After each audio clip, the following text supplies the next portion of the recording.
I am Siobhan with The Mighty Wig, and this is a video on how to wash your alternative hair.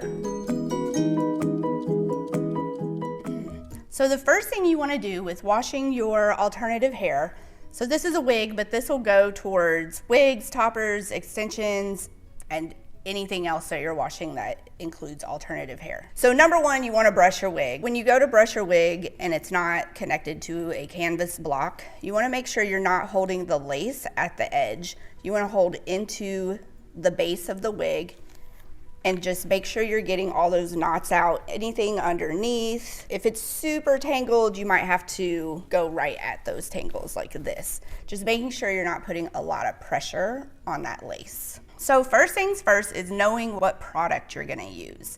So with human hair, you need to make sure that you're using a salon grade shampoo and conditioner that's sulfate free and for hydration. I prefer the Pureology Hydrate.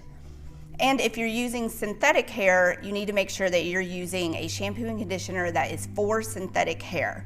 I prefer the Renee Paris shampoo and conditioner for synthetic hair. So to start, we're gonna get our shampoo and our basin. You only need about a pump of shampoo. I like to put it in first so it can get nice and sudsed up with the water.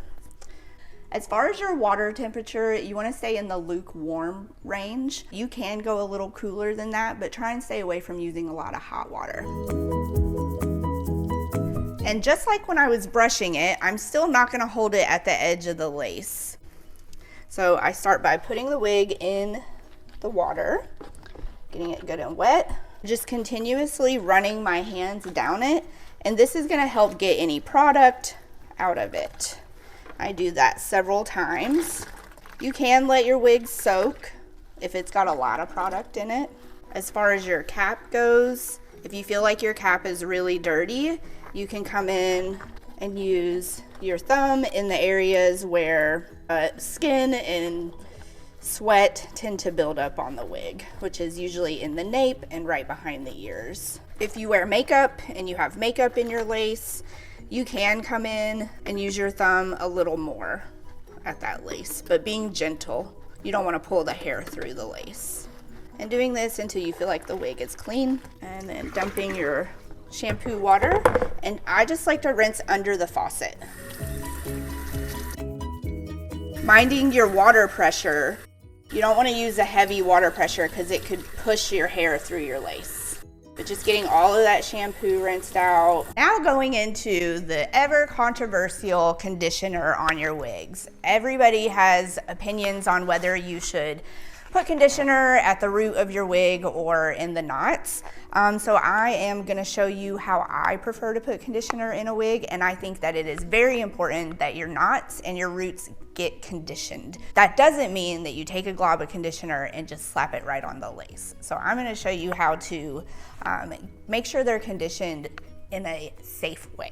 So with your water temperature, you definitely want to stay in the lukewarm range and not cold range. Otherwise, your conditioner won't dissolve. So I just put a little bit of lukewarm water, not much, just a very shallow amount, a pump of conditioner, and I start applying it at the ends. This is where your wig is probably the most dry. So just getting that in there and spread through your ends, where the conditioner is no longer clumpy and it's like absorbed into the wig.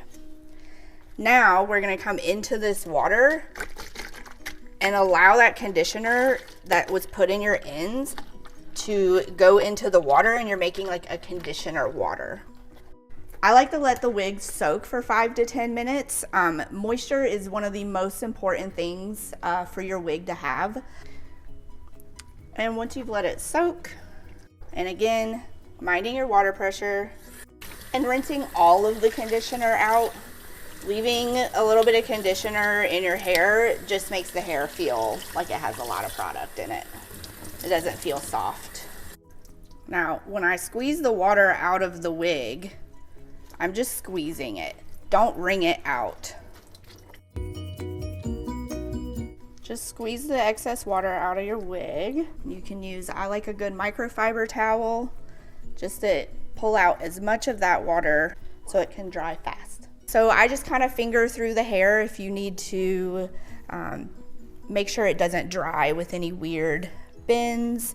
I don't particularly like to brush through wet hair unless it needs it, but if you brushed it before you washed it, it should not need it. Now, when you place it on your ventilated drying stand, make sure that the top of this stand is towards the back of the wig and it's not pushing up on the lace and creating like in your top part or anything like that and creating any like weird puckering in your lace. And that is how you properly wash and dry your wig to where it is gonna stay moisturized, your knots and your hair is not gonna get brittle and break. I recommend that you try and make sure that you at least condition, if not wash your wig, about every other week, at the very least once a month, but you probably, especially in the wintertime, are gonna need more than that. I also recommend in between washes, if your wig starts to feel dry, that you use a leave-in conditioner. I prefer the Pureology 21 Benefits, and I dilute it with water. It's about 1 part conditioner to probably like 10 parts water, not a lot of conditioner. And just using this maybe a couple of times a week to keep your wig nice and moisturized so it doesn't get brittle and break. So thank you for watching my video on how to wash your wig. I hope that this helps you care for your wig better and it has a long-lasting life. Please subscribe to my channel and get more tips and tricks on how to care for your wigs.